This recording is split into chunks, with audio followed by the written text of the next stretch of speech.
Assalamualaikum warahmatullahi wabarakatuh. Perkenalkan, nama saya Maulidia Minatuna Ilma. Saya dari kelas 10 IPS 3 nomor 19. Pada kesempatan kali ini saya akan menerangkan kerajaan Islam di Kalimantan dan kerajaan Islam di Sulawesi. Kerajaan Islam di Kalimantan itu ada dua kerajaan, yaitu satu kerajaan Pontianak dan kerajaan Banjar.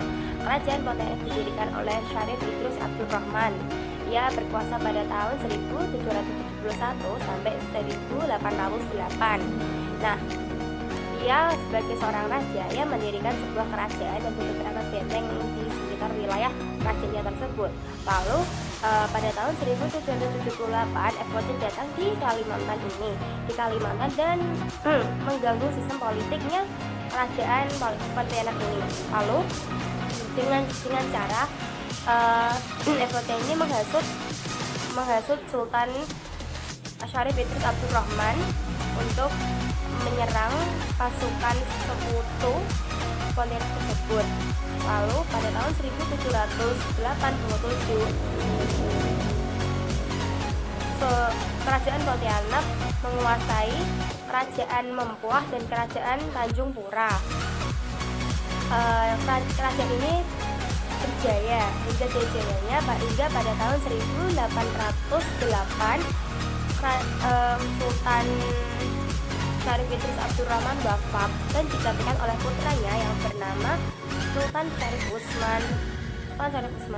Nah, akibat pengaruh FOC, akibatnya dia mundur dari jabatannya tersebut dan digantikanlah dengan Sultan Syarif Qasim. Lalu dalam sektor ekonominya ini, kerajaan Pontianak memperdagangkan garam, kelapa sawit, lilin, emas, berlian, rotan, dan lain-lain. Tapi yang paling diutamakan adalah garam. Di kehidupan agamanya ini dibawa oleh pendakwah dari Tarim yang bernama Habib Hussein Al-Qadri, dan kehidupan sosial budayanya itu terdiri atas berbagai ras, yaitu ras Arab, Melayu, dan Bugis, dan Cina. Sebagian besar yang memeluk agama Islam itu adalah Melayu, dan Bugis. Terus juga kerajaan Banjar. Kondisi geografis kerajaan Banjar terletak di Sungai Nagara di Banjarmasin.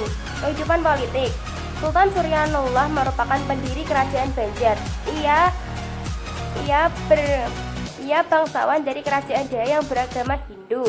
Nama aslinya adalah Pangeran Samudra. Selama kerajaan ini dipimpin olehnya, ia berhasil memperluas wilayah, yaitu wilayah Sambas, Patanglawi, Sukadana, Kota Waringin, Sampit, Mandawi, dan Sambangan.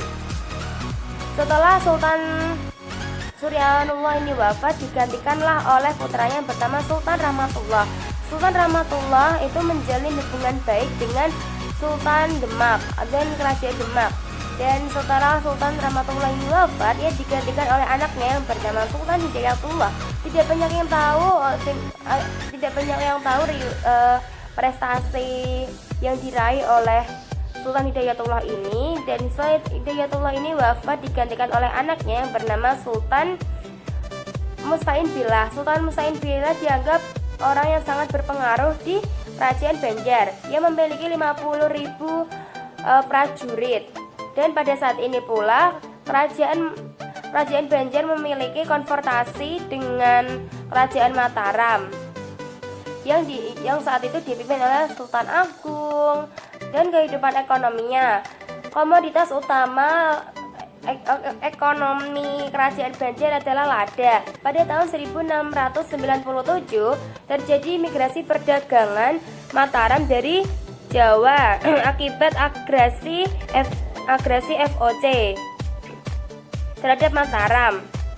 Terus hal ini mengakibatkan banyak pedagang memindahkan kegiatan perdagangannya dari Pelabuhan Sempau ke Banjar. Terus kehidupan agama Islamisasi di kerajaan Banjar dilatar belakangi oleh pemberontakan. Pada saat itu, pada tahun 1550, kerajaan Banjar diserang. Kerajaan Banjar menghadapi peperangan melawan Daha, diserang Daha. Pangeran Samudra itu meminta bantuan kepada kerajaan Demak. Kerajaan Demak menyetujui hal tersebut sebagai syarat, yaitu syaratnya adalah ia harus memeluk agama Islam beserta rakyat-rakyatnya. Dan pada saat perang selesai yang dimenangkan oleh kerajaan Banjar dan Banjar,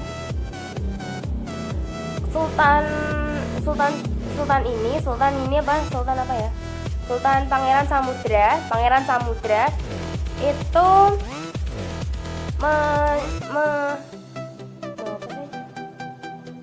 menepati janjinya kepada Sultan Demak tersebut. Akhirnya dia dan para rakyatnya memeluk agama Islam, dan Sultan juga memerintahkan seorang ulama bernama Muhammad Arsyid bin Abdullah bin Al-Banjari untuk menulis kitab Sabilul Mutadin dan Parukunan sebagai pedoman hukum kerajaan Banjar.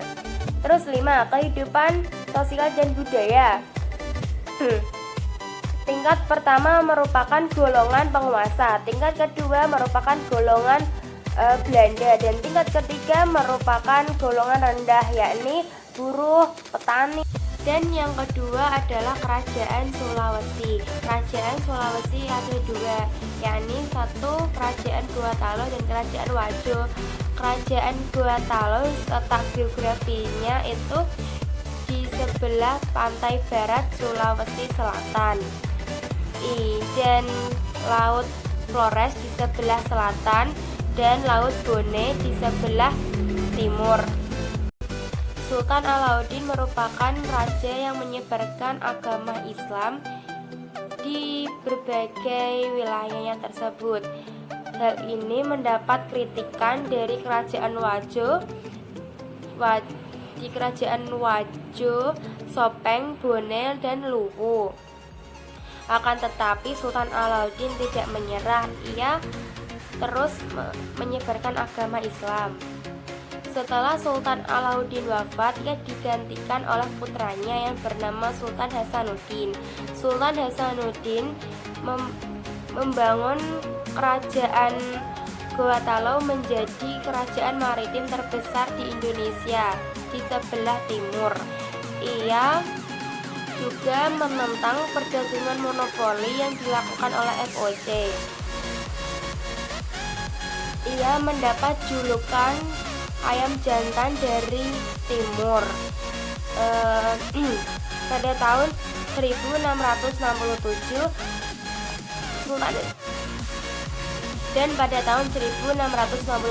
Sultan Hasanuddin dipaksa menandatangani perjanjian Bonggaya. Akibat kekalahannya kerajaan Gorontalo terhadap FOC dan Aruparlaka. Terus kehidupan ekonominya bergantung pada sektor perdagangan, yakni dia memperdagangkan rempah-rempah dari Maluku, pakaian dari India, kapur baris dari Sumatera, dan keramik dari Cina, serta kayu cendana dari Jawa. Kehidupan agamanya yaitu pada tahun 1605 Raja Gorontalo memeluk agama Islam dan ia bergelar sebagai Sultan Alauddin. Terus kehidupan sosial budayanya, tingkat sosial budaya di kerajaan Gorontalo itu ada 3, yakni satu tingkatan yang lebih tinggi, yakni disebut juga dengan kareng, dan tarik pada golongan yang biasa, dan budak pada golongan yang rendah. Kerajaan Wajo. Secara geografis, kerajaan Wajo terletak di perbukitan tinggi dan daratan rendah. tepatnya di daerah Trosora. Kehidupan politik pada masa Arung Matoa keempat berhasil memperluas wilayah dan mengganti nama kerajaan menjadi Kerajaan Bugis. Kerajaan Wajo juga mengulang sistem pemerintahan, yakni terdiri atas 1. Kabatelompo, 2. 30 Aruma Bicara, dan 2 duta.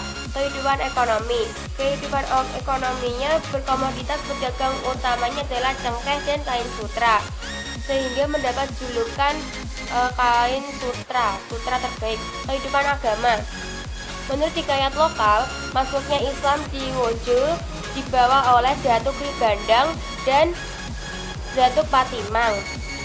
Kehidupan sosial dan budayanya yaitu terdapat alun-alun sebagai pusat kota, dan di sana juga ada istana,